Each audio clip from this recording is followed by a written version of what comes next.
اللهم صل على محمد وعلى آل محمد كما صليت على إبراهيم وعلى آل إبراهيم إنك حميد مجيد.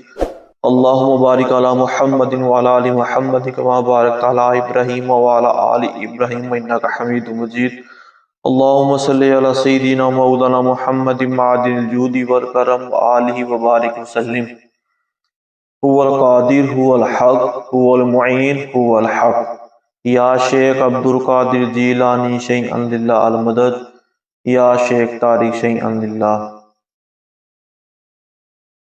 خانقاہ قادریہ جہانگیریہ اور روحانی مجلس اور ہمارا آج رمضان عالی شان دوسرا سیکنڈ پروگرام ہے یہ، جو ہمارے ساتھ شامل ہیں، جس پروگرام کو دیکھ رہے ہیں، ہمارے مریدین، ہمارے محبین، ہمارے سے محبت کرنے والے، ہمارے تمام مریض جو اس پروگرام کو شیئر کر رہے ہیں، اللہ تعالیٰ سب کو رمضان کی برکتیں عطا فرمائے، سب کی پریشانیاں دور ہوں، سب کو صحیح معنوں میں یہ رمضان میں عبادت کرنے کی توفیق عطا فرمائے، قرآن پاک سننے، اس پر عمل کرنے کی اور ترجمے کے ساتھ قرآن پاک کو پڑھنے کی توفیق عطا فرمائے، اور ہماری تمام اس مہینے میں عبادتیں کی ہوئیں اللہ اپنی بارگاہ میں قبول فرمائے، اور پورا سال ہم کو اسی طرح ماہ رمضان میں جس نے عبادت کریں، پورا سال ہم کو عبادت کرنے کی ہم کو اللہ توفیق عطا فرمائے.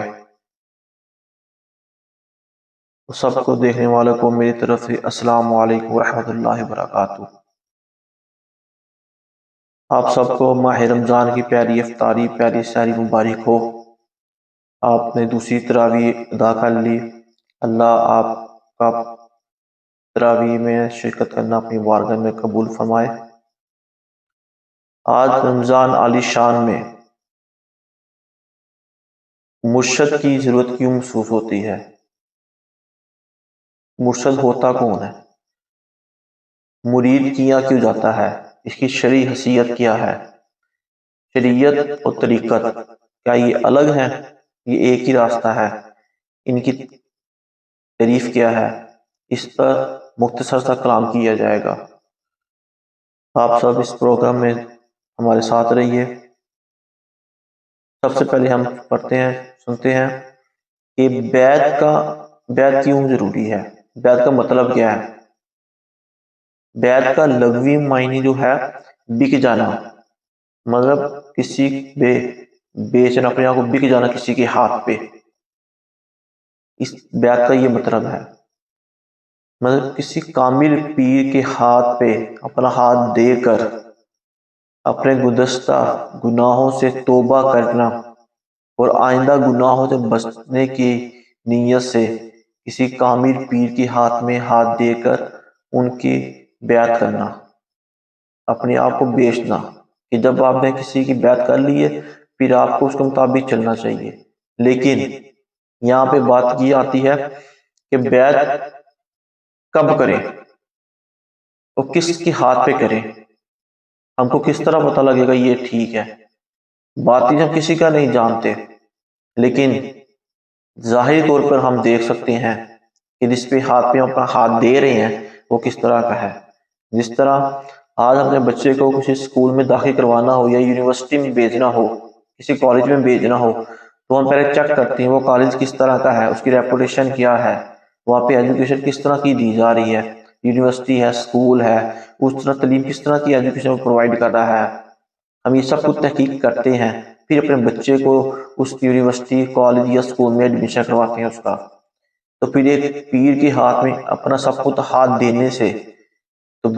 دینے کے لیے پہلے اس پیر کو دیکھنا پڑے گا ہم کو شرعی طور پر، شرعی اصولوں پر، کہ یا کیا یہ ہمارے بات جس مقصد کے لیے ہم ان کے ہاتھ میں بیعت کر رہے ہیں، اپنا ہاتھ دے رہے ہیں، کیا وہ اس قابل ہے یا نہیں ہے، یہ ہم کو دیکھنا پڑے گا. ہم لوگ کیوں مار کھا جاتے ہیں؟ ہم لوگ صرف اپنے کاموں کے مقاصد کے لیے، ان کے تکمیل کے لیے کسی کو پیر بنا لیتے ہیں، مرشد بنا لیتے ہیں. دنیا کے کاموں کے لیے مرشد نہیں بنایا جاتا. مرشد ہوتا ہے آپ کے باطن کو صاف کرنے کے لیے ایک خاص علم جو حضور پاک صلی اللہ علیہ وسلم سے سینہ بہ سینہ چلتا آ رہا ہے. اس خاص علم کو حاصل کرنے کے لیے مرشد کی ہاتھ پر بیعت کی جاتی ہے. ہم لوگ دنیا داری کاموں کے لیے مرشد کے پہ ہاتھ بیعت کرتے ہیں، جب اللہ تعالیٰ نے وعدہ فرمایا کہ میں بہتر رزق دینے والا ہوں، اللہ رزق دینے والا ہے، تو پھر ہم رزق کی خاطر پیروں کے ہاتھ میں کیوں بیعت کرتے ہیں؟ رزق میں برکت کے لیے یہ سب اعمال ہم کو اللہ تعالیٰ نے بتائے ہیں۔ مرشد کے ہاتھ میں بیعت اس طرح کی جاتی ہے، پیر کی ضرورت اس لیے محسوس ہوتی ہے کہ وہ آپ کے باطن کو صاف کرے، آپ کے ظاہر کو صاف کرے، دینی طور پر آپ کی اصلاح کرے۔ اس طرح دنیاوی طور پر بھی ہماری اصلاح ہوگی کہ ہم دنیاوی برے کاموں سے، گناہوں سے بچیں گے، برے کاموں سے بچیں گے، حلال حرام کی تمیز ہوگی ہم میں، ہم ایسا کوئی گناہ نہیں کریں گے جس سے اللہ تعالیٰ ناراض ہو، کیونکہ پیر مرشد اللہ تعالیٰ کی طرف آنے کا راستہ بتاتا ہے، آپ کو صراط مستقیم کا راستہ بتاتا ہے، صراط الذین انعمت کا راستہ بتاتا ہے، کہ جہاں پہ اللہ تعالیٰ نے اپنے بندوں پر انعام کیا ہے وہ راستہ بتاتے ہیں۔ ہم چلے جاتے ہیں اپنے پیر فقیر کے، پیر مرشد کے پاس دنیاوی راستہ لینے کے لیے کہ میرا یہ مسئلہ حل ہو جائے، میرا یہ مسئلہ حل ہو جائے، میری یہ بیماری یہ ختم ہو جائے، یہ پریشانی ختم ہو جائے۔ یہ بھی ٹھیک ہے، آپ جا سکتے ہیں، لیکن سب سے زیادہ فرسٹ پرائرٹی آپ کی اللہ تعالیٰ کی رضا ہونی چاہیے، اللہ تعالیٰ کی طرف آنے کا راستہ ہونا چاہیے۔ اب کچھ لوگ کہتے ہیں کہ قرآن پاک ہے، حدیث سے ہے، سنت ہے، آپ خود مطالعہ کریں۔ بات ٹھیک ہے، مطالعہ کریں، لیکن اگر اس طرح اسٹڈی کرنے سے، مطالعہ کرنے سے ہم کو رہنمائی مل رہی ہوتی تو پھر اسکول، یونیورسٹی یہ بھی بند ہو جانی چاہیے تھی، کیونکہ کتابیں تو بک اسٹور میں پڑی ہوئی ہیں، اتنے پبلشر ہیں جو کتابوں کو پرنٹ کروا کے آپ کو دے رہے ہیں۔ جائیں کتابیں کسی بک شاپ سے کتاب لیں، اس کو اسٹڈی کریں، اور آپ جا کے بولیں کہ میں پاس ہو گیا ہوں۔ کیا ایسا پوسیبل ہے؟ نہیں، اس طرح پوسیبل نہیں ہے۔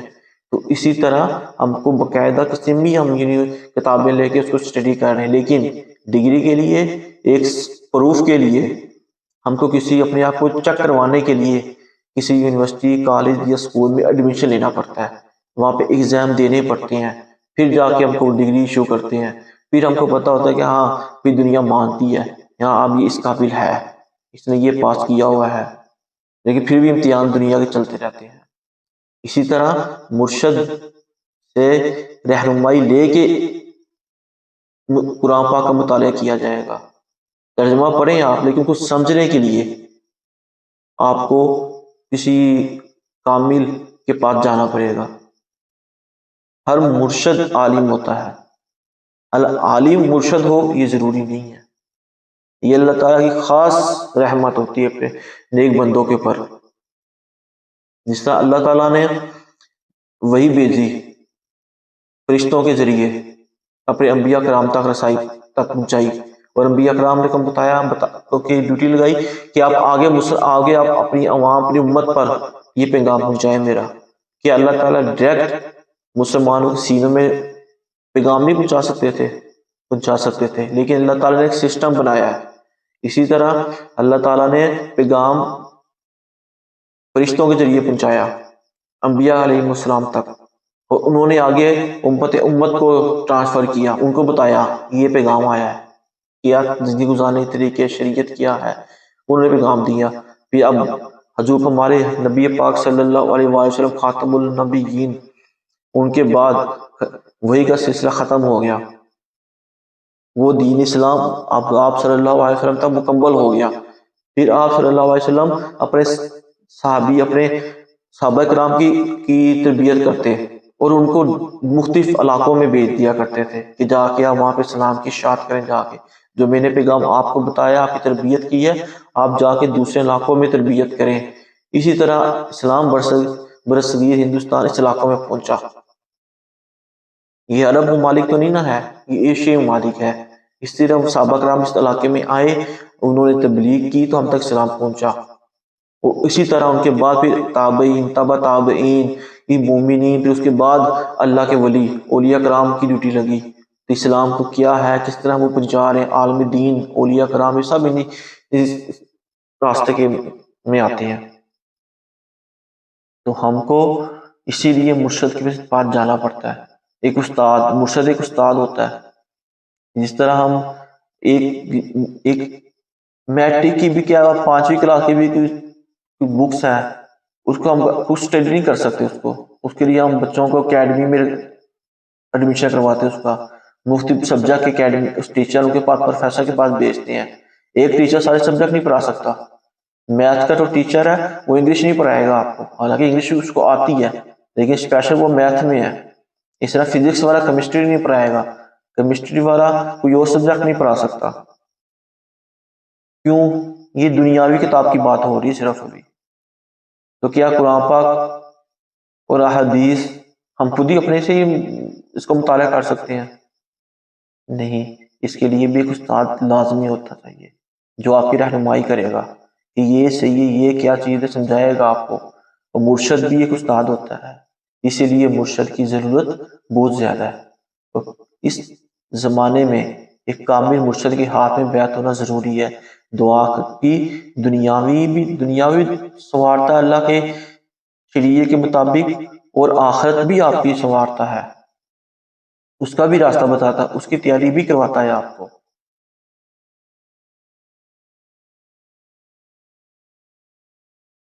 اسی طرح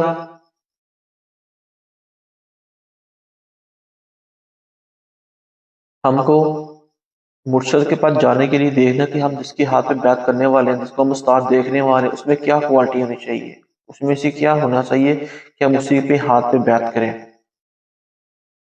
اس کے لیے ہم کو ہمارے بزرگوں نے مختلف احادیث کی روشنی میں ہم کو بتایا گیا ہے کہ کس کے ہاتھ پر بیعت کریں اور کس کے ہاتھ پر بیعت نہ کریں۔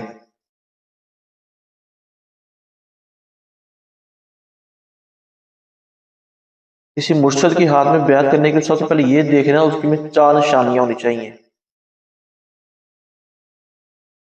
4 شرائط اس کی ہونی چاہیے۔ ہم وہ 4 شرائط اس میں دیکھیں کہ کیا اس میں یہ 4 شرائط ہیں، اگر وہ ہیں اس کے بعد بھی فوراً بیعت نہیں کرنی چاہیے میرے مطابق، ناقص مشورہ۔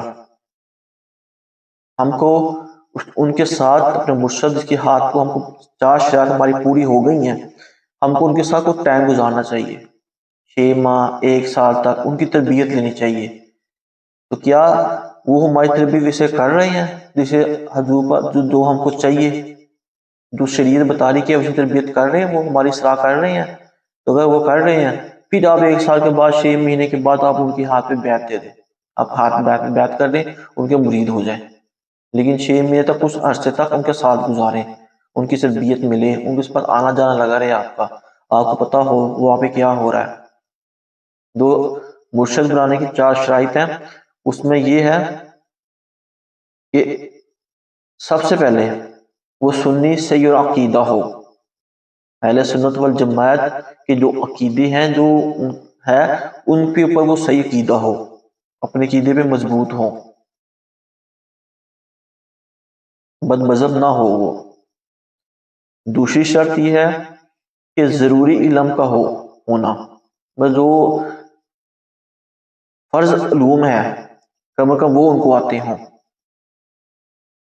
فرض علوم ان کو آتے ہوں، اس لیے کہ بے علم خدا کو نہیں پہچان سکتا، علم کا ہونا بہت ضروری ہے، اتنا علم کہ وہ اپنے مسئلے خود نکال سکے، ان کا حل نکال سکے۔ تیسری شرط کبیرہ گناہوں سے پرہیز کرنا۔ کبیرہ گناہ کیا؟ کہ ظاہری طور پر کوئی گناہ نہ کرتا ہو، اس سب کے سامنے معاشرے میں ظاہری طور پر کوئی گناہ نہ کرتا ہو، باطن میں کیا معاملات ہیں یہ آپ کو تب پتہ لگے گا جب آپ ان کے ساتھ ان کی تربیت میں آئیں گے، آنا جانا آپ کا لگا رہے گا، پھر آپ کو پتہ لگے گا۔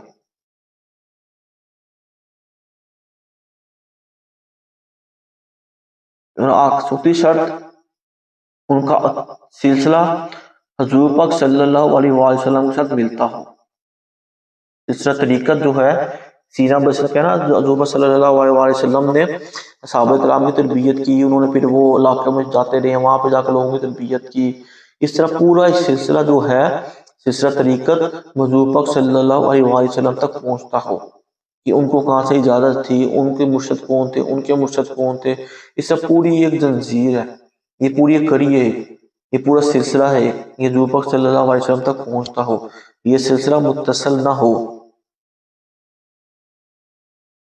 تو اس سے ہم کو ان تک پہنچ جائے گا. الحمدللہ ہمارا سلسلہ جو خانقاہ قادری جہانگیریہ اور مجھ کو میرے مرشد نے تربیت کی ہے، وہ سلسلہ انشاءاللہ تعالی آنے والے رمضان پروگرام میں، رمضان عالی شان میں پورا سلسلہ آپ کو بیان کیا جائے گا کہ ہم مجھے کس مرشد بیعت کس سے نسبت حاصل ہے، ان کو کس سے حاصل ہے. یہ پورا جو ہمارے واسطے ہیں یہ میں آپ کو بتاؤں گا کہ ہمارا سلسلہ حضور پاک صلی اللہ علیہ وآلہ وسلم تک جاتا ہے، پہنچتا ہے.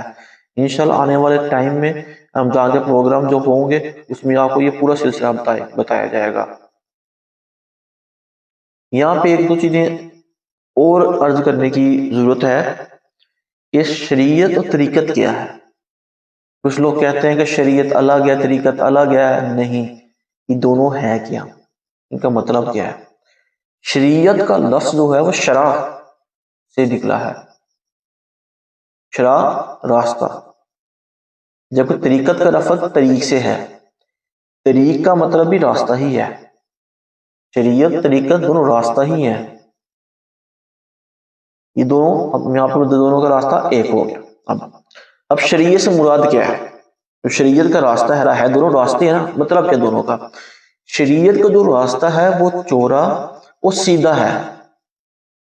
کہ شریعت کا جو راستہ وہ حضور صلی اللہ علیہ وسلم تو بیان فرما دیا، جو کر کے دکھا دیا، ہم کو پتہ ہے، ہم اس پر عمل کریں اور اپنی زندگی گزاریں. صرف فرض ارکان ہے، نماز، روزہ، حج، زکوٰۃ، اس کے علاوہ گناہوں سے بچنا، یہ سب سیدھے راستے شریعت کے جا رہے ہیں. وراثت کے اصول ہو گئے، اس کے بعد طلاق کے مسائل، شادی کے مسائل، یہ سب شریعت کے علم ہے، شریعت میں آ جاتا ہے، سارا معاملات آتے ہیں. طریقت جو ہے، طریقت کا راستہ تنگ اور خمدار ہے. پہلے آپ کو شریعت کی تربیت لینی پڑے گی، جو شریعت کے راستے پر گامزن ہو گیا، اس میں کامیاب ہو گیا، پھر اس کو طریقت کے راستے میں لے کے آیا جائے گا، ایک خاص تربیت دی جائے گی. اب جس طرح آپ نے ماسٹر کر لیا، اب آپ کو پی ایچ ڈی کرنی ہے تو آپ کو مخصوص ٹاپک دے دیا جاتا ہے، آپ اس پہ ریسرچ کریں، اس پہ تحقیق کریں، پھر اپنے ٹیچر کو، پروفیسر کو چیک کروائیں، پھر وہ آپ کو پاس کرتا ہے. تو یہ طریقت ایک خاص راستہ ہے، شریعت سے الگ بھی نہیں ہے،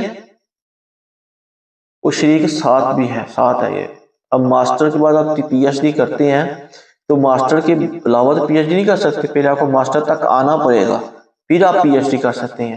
ڈائریکٹ پی ایچ ڈی نہیں کر سکتے آپ. اس لیے شریعت کے ساتھ ہی طریقت ہے، کوئی دونوں کو راستے جدا نہیں ہیں. یہ عام تربیت ہے اور خاص تربیت ہے. یہ اسی طرح اصطلاح دین میں شریعت سے مراد آخری نبی صلی اللہ علیہ وآلہ وسلم کے اقوال ہیں، اور طریقت سے مراد آپ کے افعال ہیں. کیونکہ حضور صلی اللہ علیہ وسلم نے ایک علم سب کو دیا. حضرت ابو ہریرہ رضی اللہ تعالیٰ عنہ فرماتے ہیں، ایک خاص علم حضور صلی اللہ علیہ وسلم نے مجھے دیا، اگر وہ میں آپ میں بیان کر دوں آپ میرا سر قلم سے تن سے جدا کر دیں. یہ خاص علم تھا. آپ صلی اللہ علیہ وسلم نے ابو بکر صدیق رضی اللہ عنہ کو بھی دیا، حضرت عثمان غنی رضی اللہ عنہ کو بھی دیا، حضرت علی کرم اللہ وجہہ کریم کو بھی دیا، مفتی صحابہ کرام کو بھی دیا. خاص طریقے بتائے ذکر کرنے کے. ایک عام ذکر کرنے کے طریقے بھی ہیں، لیکن ایک خاص طریقے آپ کو بتائے گئے، تلقین کیے گئے. تو یہ سب اس میں آتا ہے. تو انشاءاللہ تعالی اس پر مزید کلام ہوگا آنے والے رمضان عالی شان کے پروگرام میں. ہم 3-4 جو ٹاپک پروگرام ہوں گے اسی مرشد اور پیری فقیری، پیری مریدی کے اوپر کریں گے کہ آپ لوگوں کی ہماری صلاح ہو سکے کہ پیر ہوتا کون ہے. انشاءاللہ تعالیٰ پھر میں جہاں سے میری تربیت ہوئی، جن مرشد سے میری بیعت ہے، جن سے میں تربیت لے رہا ہوں، الحمدللہ وہ حیات ہے، ان کا بھی سلسلہ نسب طریقت آپ کو بتایا جائے گا. اور مزید اس پر کلام کیا جائے کہ شریعت طریقت کیا ہے، اس پر چلنے کے کیا ہے، کیا مقاصد ہے۔ اب ہم آتے ہیں اپنے دوسرے ٹاپک کے اوپر۔ ہمارا دوسرا ٹاپک ہے حضور پر صلی اللہ علیہ وسلم کی سیرت۔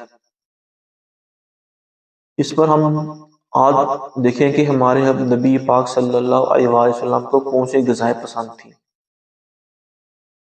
آقا کریم صلی اللہ علیہ وسلم کو غذاؤں میں کدو شریف، کھجور، انگور، خربوزہ، تربوز، گوشت، دودھ، جو، شہد، سرکہ اور ستو وغیرہ شامل تھے۔ یہ آپ کی پسندیدہ غذائیں تھیں جو آپ کھاتے تھے۔ ان کی افادیت پر قدیم اور آج کے طب اس کی افادیت سے اگری ہیں۔ یہ تحقیقات کے طور پر یہ تمام ہمارے لیے صحت بخش اور مفید غذائیں ہیں۔ اگر ہم ان کا استعمال کریں اور آج کے زمانے میں ہم کو یہ بالکل صحیح مل سکیں تو دودھ ہی ہم کو صحیح طریقے سے مل جائے نا اس ٹائم پہ تو غنیمت ہے۔ دودھ کی بھی بہت سی طریقے استعمال کرنے کے، انشاءاللہ وہ بھی ہم بتائیں گے۔ آپ صلی اللہ علیہ وسلم کو مشروبات کون سے پسند تھے؟ انسانی زندگی کو قائم رکھنے کے اہم ذرائع میں سے ایک پانی ہے۔ وہی پانی صحت بخش اور مفید ہے جو ہر طرح کی گندگیوں سے پاک و صاف ہو۔ پانی بھی صاف ہونا چاہیے اور ضرورت کے تحت مناسب طریقے سے پیا جائے، کہ پانی پینے کے بھی طریقے ہیں۔ پانی اور دیگر مشروبات کے بارے میں نبی کریم صلی اللہ علیہ وسلم کا اسوہ نور ہمیں بہت کچھ سکھاتا ہے۔ آپ نے سادہ پانی بھی نوش فرمایا، پانی میں دودھ یا شہد ملا کر بھی نوش فرماتے، اسی طرح پانی میں کشمش اور کھجور ملا کر بھی اسے شرف بخشا ہے۔ خالص سادہ پانی صرف پیاس بجھاتا ہے، جبکہ دودھ اور شہد وغیرہ میں ملا پانی مشروب دونوں غذاؤں کے طور پر بھی استعمال کام دیتا ہے۔ سیدہ عائشہ صدیقہ رضی اللہ عنہا فرماتی ہیں کہ نبی کریم صلی اللہ علیہ وسلم کو محبوب ترین شربت ٹھنڈ اور میٹھا تھا۔ کہ آپ کو جو پانی محبوب آپ پسند کرتے ہیں، ٹھنڈا اور میٹھا پانی آپ پسند کرتے تھے۔ بہترین مشروب وہی ہے جس میں یہ دو وصف ہوں۔ مشروب مناسب حد تک مٹھاس اور ٹھنڈ پر مشتمل ہونا چاہیے، اس سے انسان کو فرحت اور سرورت محسوس ہوتی ہے۔ آپ میٹھا چینی سے بجائے شہد سے کر لیں، دودھ کو یا پانی کو شہد ملا کر میٹھا کر لیا جائے، اور ٹھنڈا بہتر ہے فریج میں نہ رکھا جائے، ویسے مٹکے وغیرہ میں سے دودھ بھی مٹکے میں ڈال کے رکھ لیں یا اس طرح کچھ رکھ لیں، باہر رکھ لیں تو وہ بھی ٹھنڈا ہو جائے گا۔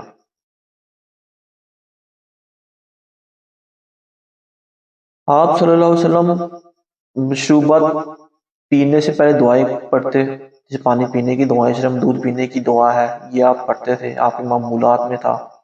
بیٹھ کر پانی پیتے، 3 سانس میں پانی پیتے، اور جب پانی پیتے تو برتن میں سانس نہ لیتے، جس طرح ہم منہ لگا لیا پی لیا سانس لے، نہیں، پانی کے گھونٹ پی لیا، سائڈ پہ کیا، سانس لیا، پھر بسم اللہ الرحمن الرحیم پڑھی، دعا پڑھی، دودھ پی رہے دودھ کی دعا، پانی پی رہے پانی کی دعا، کوئی مشروب پی رہے اس کے لیے دعا پڑھیں، اگر کوئی دعا نہیں آتی تو بسم اللہ الرحمن الرحیم ہی پڑھ لیں۔ اس طرح پڑھ کے پانی پئیں، پانی آرام سے چسکی کے ساتھ پئیں، اس طرح نہیں ایک دفعہ ایک گھونٹ لگایا چل اندر منہ بھر کے پانی پی لیے، نہیں، اس سے ہماری آنتوں کو مسئلہ ہوتا ہے۔ آرام سے تھوڑا تھوڑا کر کے پانی پئیں، یہ پھر ہماری صحت کے لیے بھی مضر صحت نہیں ہوگا، ہماری صحت کے لیے بھی یہ صحت مند رہے گا۔ انشاءاللہ تعالی باقی پروگرام میں بھی اس کے بارے میں بتائیں گے، بات کلام کریں گے کہ آپ کو کون سے مشروبات پسند تھے اور آپ کھانا غذائیں کس طرح کھاتے تھے۔ انشاءاللہ تعالی حضور صلی اللہ علیہ وسلم کی سیرت پر بھی بیان ساتھ جاری رہے گا۔ اب آتے ہیں کہ دوسرے روزے کا وظیفہ۔ پہلے رمضان کا روزے کا وظیفہ ہم نے آپ کو بتایا تھا، سبحان اللہ و بحمدہ۔ اب جو دوسرے روزے کا وظیفہ ہے وہ ہے سبحان اللہ و بحمدہ سبحان اللہ العظیم، سبحان اللہ و بحمدہ سبحان اللہ العظیم۔ اس کا پڑھنا کا طریقہ کیا ہے؟ سحری سے لے کے افطاری تک، اس کے درمیان اس کو آپ ایک تسبیح پڑھنے کا طریقہ ہوئی، جائے نماز بچھا لیں، عطر لگا لیں، 3 مرتبہ درود ابراہیم اول، اس کے بعد ایک تسبیح سبحان اللہ و بحمدہ سبحان اللہ العظیم۔ اس طرح آرام آرام سے سمجھ کر، پاک ہے وہ ذات تعریفوں سے، وہ بڑی عظمت والی ذات ہے اللہ، بے شک اللہ کی ذات بہت عظمت والی ہے، یہ مطلب سامنے رکھتے ہوئے اس کی تسبیح کریں۔ اس کے بعد پھر 3 مرتبہ درود ابراہیم پڑھیں، اور اس کے بعد اپنے لیے دعا کریں۔ اس کا ثواب حضور پاک صلی اللہ علیہ وآلہ وسلم کی بارگاہ میں تمام اہل بیت اطہار، خلفائے راشدین، اصحابہ کرام، تابعین، تبع تابعین، بزرگان دین، اولیاء کرام کی ارواح مبارک کو ہدیہ کریں، اور پھر ان کی وسیلے سے اپنے لیے دعا کریں۔ انشاءاللہ تعالی آپ کی دعائیں قبول ہوں گی۔ آپ بھی یہ وظیفہ کریں، اور دوسروں کو بھی اس کو کرنے کی تلقین کریں، اور ہمارا یہ پروگرام بھی دوسروں کے ساتھ شیئر کریں۔ آج کا ہمارا تیسرا ٹاپک ہے، وہ ہے آپ کے کچن سے جسمانی بیماریوں کا علاج۔ ہر عورت، مرد بھی چاہتا کہ میں خوبصورت نظر آؤں، منہ کے پر داغ دھبے چھائیاں یہ آ جاتی ہیں، اکثر لوگوں کے، لیڈیز پر ہوتی ہیں، تو اس کے لیے بہتر ہے کہ آپ چکن کا استعمال بہت کم کریں۔ بریالہ جو چکن ہے اس کی جگہ دیسی چکن آپ استعمال کریں، اور فاسٹ فوڈ، برگر، پیزا، ان سب فاسٹ فوڈ سے احتیاط کریں۔ مہینے میں 1 دفعہ کھا لیں، کوئی مشکل نہیں ہے اس کے لیے، لیکن ڈیلی کھانا، یہ ہفتے میں 2-3 دفعہ کھا لینا، 2 دفعہ کھا لینا، یہ آپ کی صحت کے لیے صحت مند نہیں ہے، آپ کی صحت کے لیے۔ اس لیے مہینے میں 1 دفعہ کھا لیں تو کوئی مشکل نہیں ہے، لیکن احتیاط کریں۔ چہرے میں، منہ میں داغ دھبے ہو جاتے ہیں، شائیاں پڑ جاتی ہیں، بلیک ڈاٹ آنا شروع ہو جاتے ہیں، بلیک لائننگ پڑنا شروع ہو جاتی ہے، چہرہ بلیک ہونا شروع ہو جاتا ہے، چہرہ گورا کرنے کے لیے، رنگ گورا کرنے کے لیے، اس کے لیے آپ کو میں ایک وظیفہ ہی بتاتا ہوں، اور ایک کریم بتاتا ہوں میں آپ کو، آپ گھر پہ بنا سکتے ہیں، بہت آسانی سے بنا سکتے ہیں۔ بازار سے، مارکیٹ سے آپ جو کیمیکل مکس کریمیں لے کے آئیں، اس سے بہتر یہ کریم ہوگی آپ کے لیے۔ اگر آپ خود بنانا چاہیں خود بنا لیں، اگر ہم سے لینا چاہیں تو آپ ہم کو رابطہ کر سکتے ہیں، انشاءاللہ تجربہ شدہ، آزمودہ شدہ یہ، اس کے رزلٹ بہت بہتر آتے ہیں۔ اگر آپ کوئی وظیفے طور پر میں آپ کو بتاتا ہوں، کوئی بھی کریم لے لیں، بہتر آپ کو میں کریم بتاتا ہوں، آپ یہ بنا لیں تو سب سے بہتر ہے۔ 2 چمچ ایلو ویرا جل، یہ آپ کو مارکیٹ سے مل جائے گی، آپ خود ایلو ویرا کے جو ہوتے ہیں نا پودا، اس سے جل، اس کی وہ مادہ وہ نکال لیں یا جل نکال لیں اس میں سے۔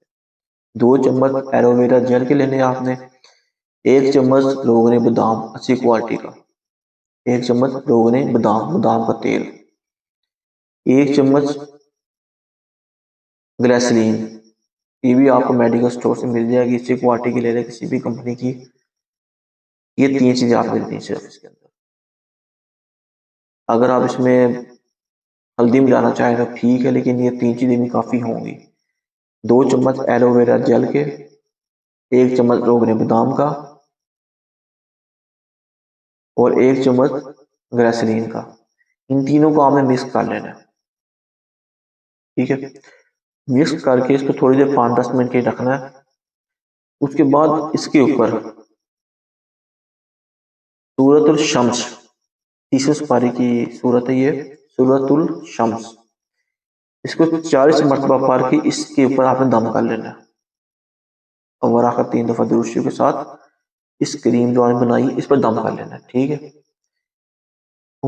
پھر رات کو سونے سے پہلے اس کا آپ نے اپنے چہرے کے اوپر لیپ کرنا ہے، جیسے فیس واش ہوتا ہے یا وہ فیشیل ہوتا کرتے ہیں نا، اس طرح تو آپ فیس پہ کو لیپ کر لینا ہلکا ہلکا تھا، پر کیا آپ نے 1 گھنٹہ یا 2 گھنٹے کے لیے آپ اس کو چھوڑ دیں، اگر ہو سکے تو صبح تک رہنے دیں، نہیں تو 1 گھنٹہ یا 2 گھنٹے تک اس کو لگا رہنے دیں۔ اس کے بعد نیم گرم پانی سے، زیادہ گرم نہ ہو، نیم گرم پانی سے اپنے چہرے کو دھو لیں، اور آپ دیکھیں گے 10 سے 15 دن کے اندر آپ کے چہرے کی رنگت چینج ہونا شروع ہو جائے گی، جو سیاہیاں پڑی ہوں گی، داغ دبے ہوں گے، وہ ختم ہونا شروع ہو جائیں گے۔ تو یہ بہت آسان سا ٹوٹکا تھا، میں نے آپ کو بتایا، آپ بھی عمل کریں اور دوسروں کو بھی آپ بتائیں۔ باقی اگر کسی کو کوئی الرجی وغیرہ ہے تو بہتر ہے پہلے آپ ہم واٹس ایپ نمبر آپ کے پاس ہے ہمارا، یہ پر چل بھی رہا ہے، ہم سے رابطہ کر لیں، اپنے بارے میں بتا دیں تھوڑا سا، اس کے بعد استعمال کر لیں تو بہتر ہے، کیونکہ ہر ایک اسکن ایک جیسی نہیں ہوتی، اسی لیے اپنے معالج سے مشورے کے بعد اس کو استعمال کیا جائے تو آپ کے لیے بہتر ہوگا۔ اس کے علاوہ آپ روحانی و جسمانی علاج کے لیے بھی آپ ہم سے رابطہ کر سکتے ہیں، الحمدللہ سرٹیفائڈ حکیم کے تحت آپ کو بتایا جائے گا، مشورہ دیا جائے گا۔ اگر کسی کو دوائی میڈیسن کی ضرورت ہوگی تو وہ آپ کو TCS کے ذریعے آپ کو بھیج دی جائیں گی۔ استخارہ کروانے کے لیے آپ ہم کو واٹس ایپ کر سکتے ہیں۔ اور اب آخری ہمارا جو رمضان عالی شان کا ٹاپک ہے، بیماریوں کی شفا یابی کے لیے، اپنی پریشانیوں کے حل کے لیے، جادو ٹونے یا سے بد سے حفاظت کے لیے، کاٹ کے لیے روحانی دم، جو اللہ تعالیٰ کے خاص کلام سے کیا جاتا ہے۔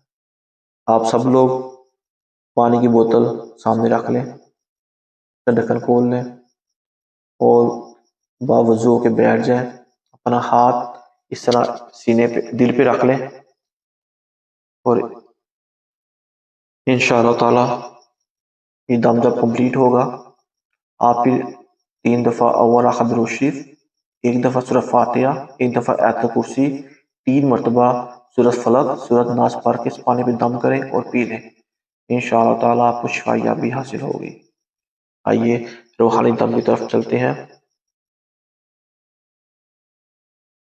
اعوذ باللہ من الشیطان الرجیم، بسم اللہ الرحمن الرحیم، اللہم صلی علی محمد وعلی آل محمد کما صلیت علی ابراہیم وعلی آل ابراہیم انک حمید مجید، اللہم بارک علی محمد وعلی آل محمد کما بارکت علی ابراہیم وعلی آل ابراہیم انک حمید مجید، اللہم صلی علی محمد وعلی آل محمد کما صلیت علی ابراہیم وعلی آل ابراہیم انک حمید مجید، اللہم بارک علی محمد وعلی آل محمد کما بارکت علی ابراہیم وعلی آل ابراہیم انک حمید مجید، اللہم صلی علی محمد وعلی آل محمد کما صلیت علی ابراہیم وعلی آل ابراہیم انک حمید مجید، اللہم بارک علی محمد وعلی آل محمد کما بارکت علی ابراہیم وعلی آل ابراہیم انک حمید مجید۔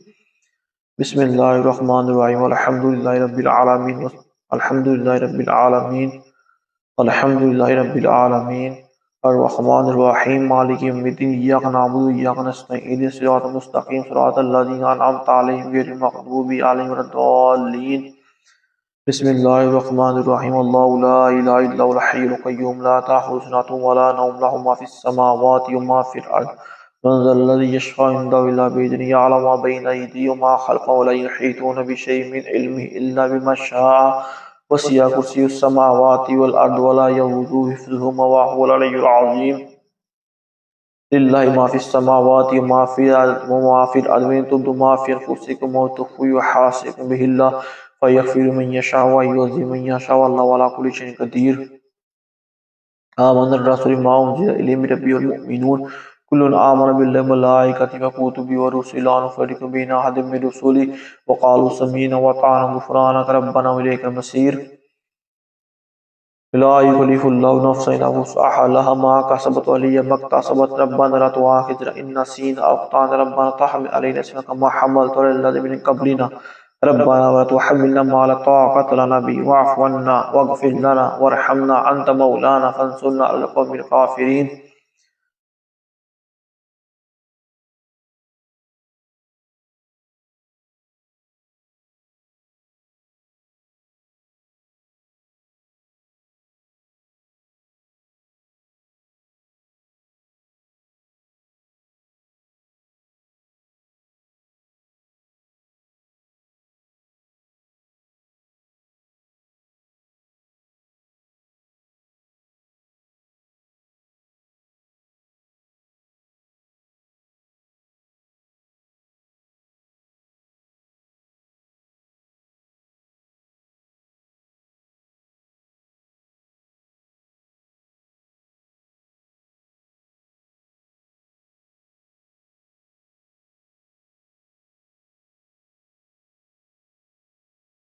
بسم اللہ الرحمن الرحیم قل اعوذ برب الفلق من شر ما خلق من شر غاسق اذا وقب من شر النفاثات في العقد من شر حاسد قل اعوذ برب الناس مالك الناس اله الناس من شر وسواس الناس الذي يوسوس في صدور الناس من الجنة والناس بسم الله الرحمن الرحيم قل اعوذ برب الفلق من شر ما خلق ومن شر غاسق اذا وقب من شر النفاثات في العقد من شر حاسد قل اعوذ برب الناس مالك الناس اله الناس من شر وسواس الناس الذي يوسوس في صدور الناس من الجنة والناس بسم الله الرحمن الرحيم قل اعوذ برب الفلق من شر ما خلق ومن شر غاسق اذا وقب من شر النفاثات في العقد من شر حاسد قل اعوذ برب الناس مالك الناس اله الناس من شر وسواس الناس الذي يوسوس في صدور الناس من الجنة والناس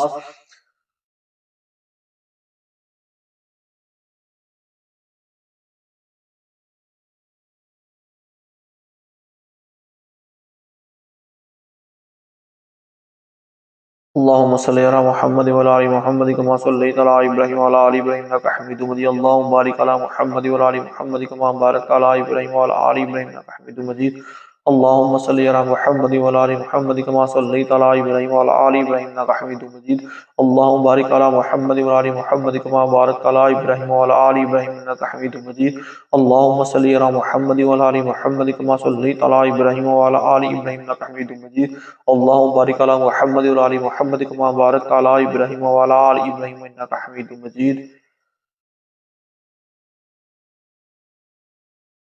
الحمدللہ اب آنکھیں کھول لیں۔ تو جس طرح آپ کو بتایا پروگرام ختم ہونے کے بعد 3 مرتبہ مولا درود شریف، 1 مرتبہ فاتحہ، 3 مرتبہ آیت کرسی، سورہ فلق ناس 3 مرتبہ پڑھ کے پانی میں دم کر کے پی لیں۔ الحمدللہ آپ کو یہ پروگرام کس طرح کا لگا اور آپ کیا سننا چاہتے ہیں، اپنے مفید مشورے سے ہم کو آگاہ کریں، اور اس خاص دم میں شامل ہونے کے لیے اپنا نام، والدہ کا نام آپ ہم کو واٹس ایپ بھی کر سکتے ہیں، اور اس کمنٹ باکس میں بھی آپ ہم کو کمنٹ بھی کر سکتے ہیں، اور روحانی جسمانی علاج سکھانے کے لیے بھی آپ ہم سے رابطہ کر سکتے ہیں۔ جامعہ مسجد و مدرسہ فاطمہ الزہرا کی تعمیرات کے لیے آپ سے فنڈ کی اپیل ہے۔ مخیر حضرات جو اس میں تعاون کرنا چاہیں وہ خانقاہ کے آفیشیل نمبر پر رابطہ کر سکتے ہیں۔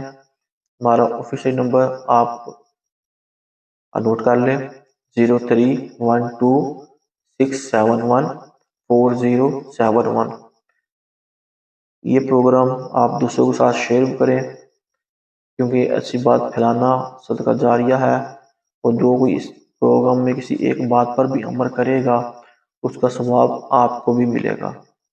السلام علیکم ورحمۃ اللہ وبرکاتہ۔